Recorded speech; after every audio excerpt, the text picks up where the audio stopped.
Welcome you all to this session. Today we will be discussing about an important topic on finance, that is foreign exchange. Now, when somebody talks about foreign exchange, obviously there are a lot of questions that come to our mind. One of them, many of them are like, what is this foreign exchange all about? Why do I need foreign exchange? What kind of transactions that I will enter into foreign exchange?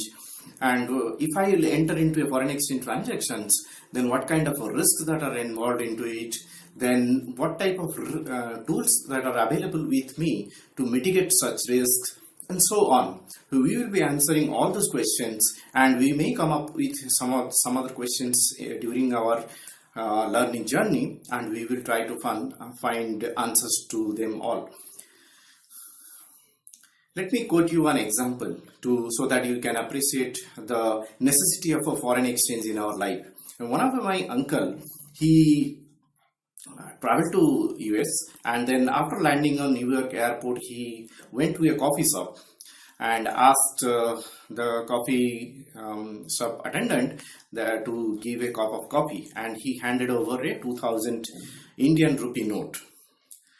The attendant declined to serve him, but my uncle, he could not understand that, okay, somebody has repeated. He thought that the attendant might not have heard him properly.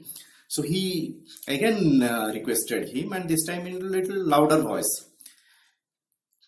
Can you give me a cup of coffee, please? Here I am giving you 2000 Indian rupee note, and I am sure this 2000 Indian rupee note is more than sufficient for a cup of coffee. And he remained silent and waited for the reply.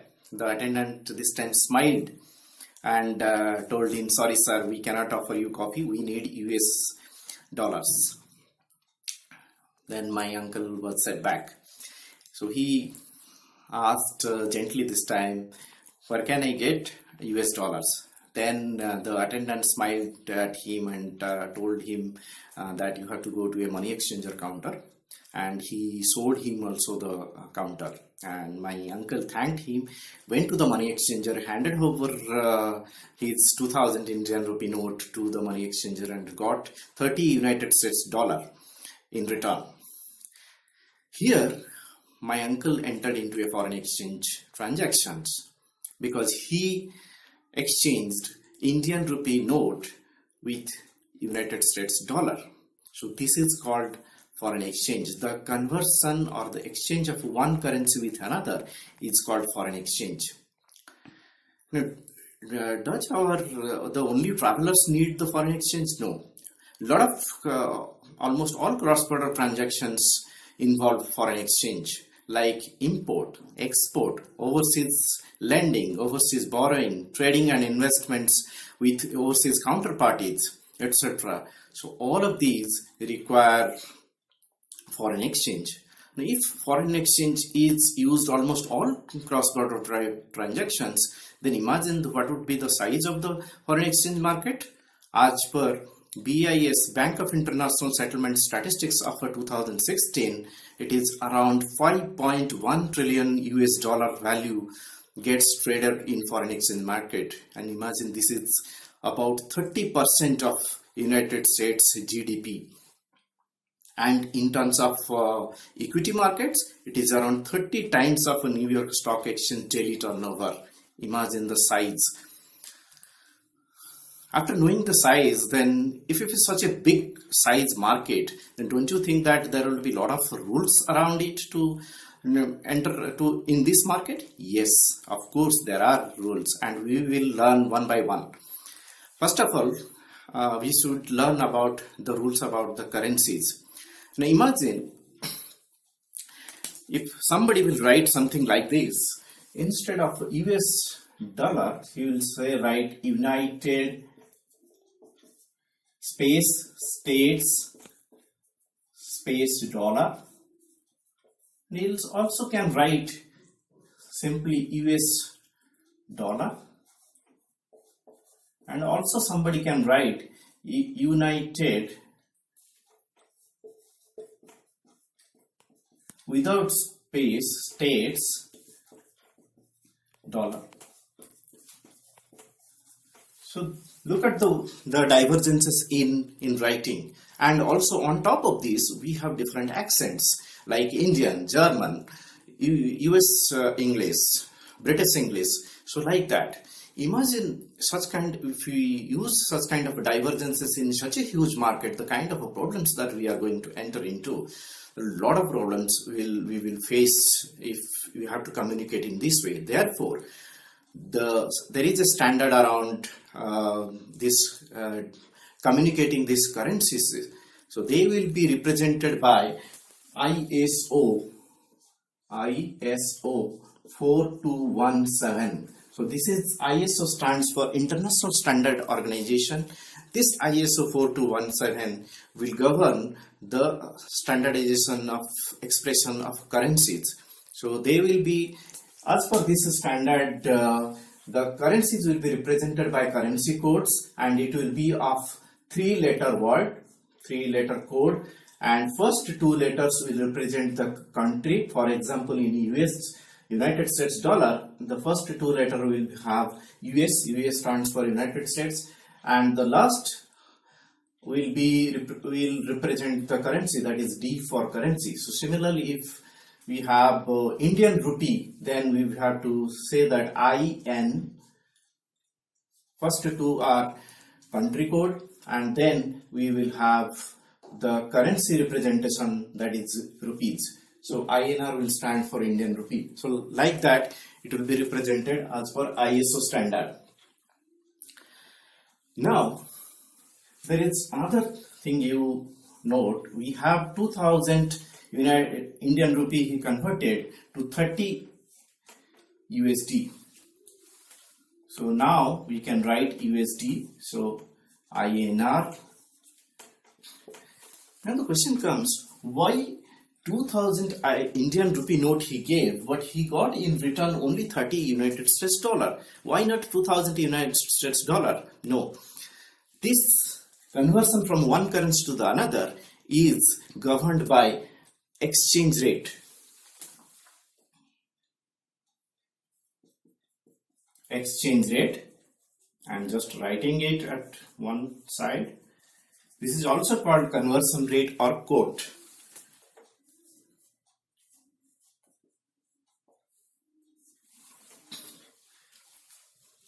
This exchange rate, you cannot simply say that there is some exchange rate. These exchange rates are determined by certain factors. The most important is the demand and supply. Now, if there will be huge demand for US dollar, the US dollar will be said to be appreciated. Now here, what is the exchange rate? Exchange rate is always expressed in one term. I will come to that in detail. Is approximately around 65 INR.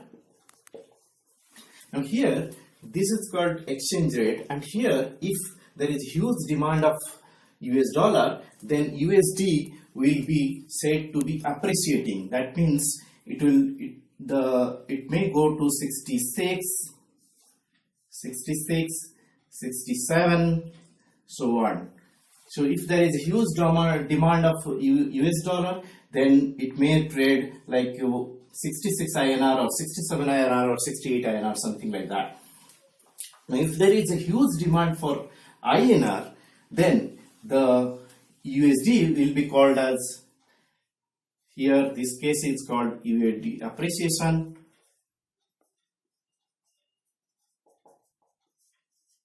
This case, so, and this is coming from due to USD demand increases.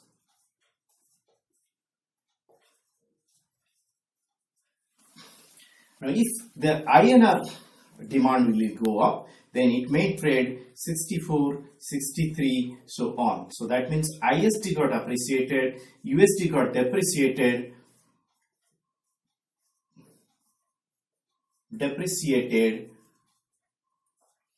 due to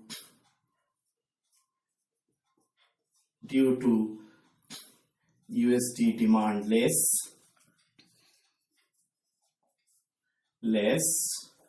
or INR demand more.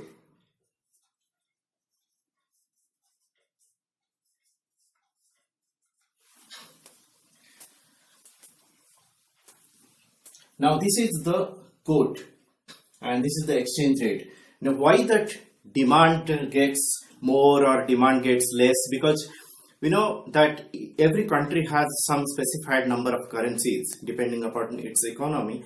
It has published. So if there is a fixed number of currencies at any point of time, though there are variations, and then why do these exchange rates fluctuates more often? We will come to, that is a very complex topic. We will come to this topic, why demand and supply for particular currencies they change frequently, and that we will cover in advance for an exchange. For now, let us come back to the quote, the exchange rate or the quote. The quote, what we have written is 1 USD is equal to 65 INR. Now this also I can write that 1 INR I have to write like this, INR is equal to 0.015 US dollar. I can also write like this. Both way are correct. One is called direct quote, the another is called indirect quote. Let me note down direct quote and indirect quote. To understand what the difference between direct and indirect quotes, we need to understand two other terms. One is base currency, another is the quote currency. Now the base currency which remains the fixed, in this case INR, in this quote INR is the base currency and USD which is the floating or variable, that is called the quote currency.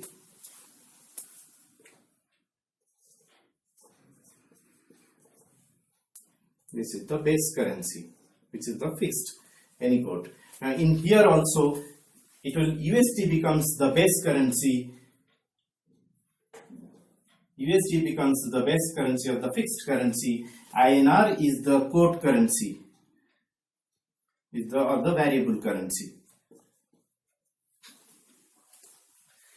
Now if a person is in India and his domestic currency is obviously Indian rupee or INR. So if a person is in India, if the base currency is the foreign currency, USD becomes the foreign currency. If the base currency is the foreign currency, then this arrangement is called a direct quote. And for him, if his own or the domestic currency becomes the base currency, then this becomes the indirect quote. So for an Indian, for a person in India, this becomes the indirect. I am just representing I for indirect and D for direct, and this becomes the direct quote. Now this situation will reverse if the person is in America. For an American, this quote, this is INR becomes the foreign currency and his domestic becomes the base currency, then this becomes indirect quote and this will become a direct quote. So for an American,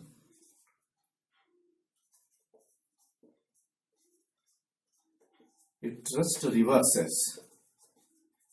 There is a relationship between direct quote and indirect. I am just mentioning that D is equal to 1 upon I. Now you have to remember this relationship correct, or indirect quote is equal to 1 upon D.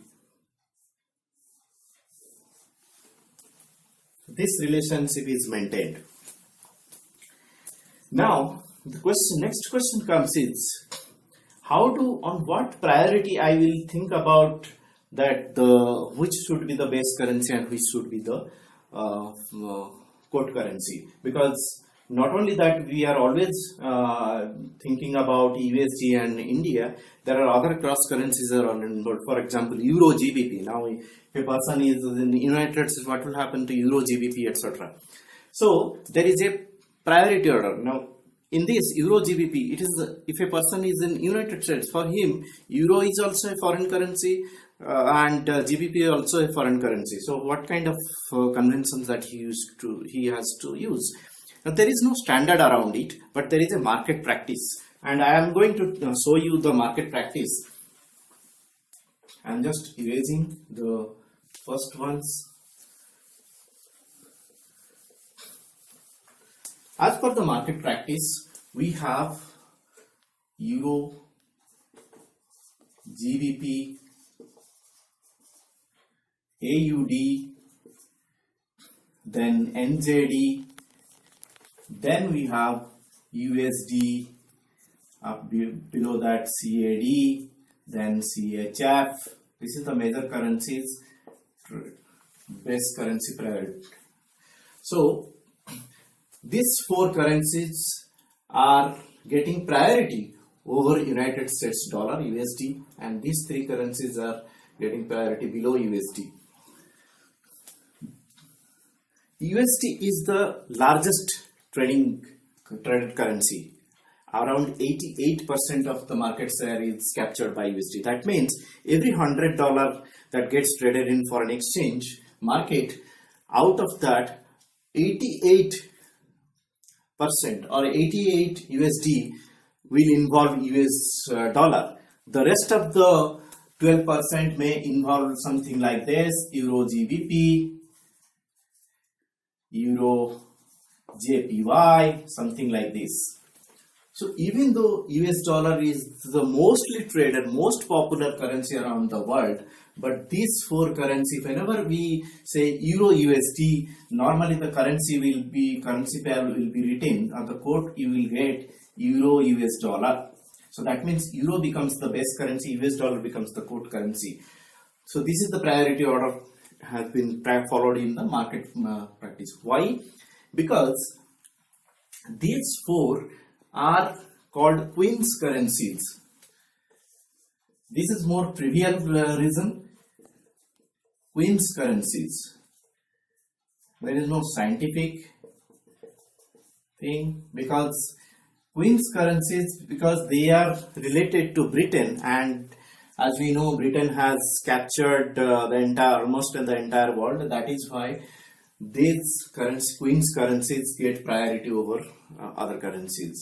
So this is mostly a trivial reason and nothing beyond that. So if we have say even AUD and USD, then the quote will come something like this. The AUD becomes the base currency and USD becomes the quoted currency. But if you have a transaction or quote, if you want a quote between USD and CHF, then it will have USD CHF.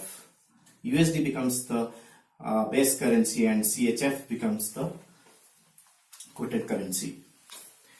Okay, with that we have come to an end of this session. Hope you have thoroughly enjoyed it, and we will be continuing the learning from this session, and we will be taking it forward for the next sessions. And if you have liked the video, please click on the like button and subscribe button, so that you will see all my videos at a single place in YouTube and at any time and anywhere. So thank you for watching this video, and see you in the next session. Thank you.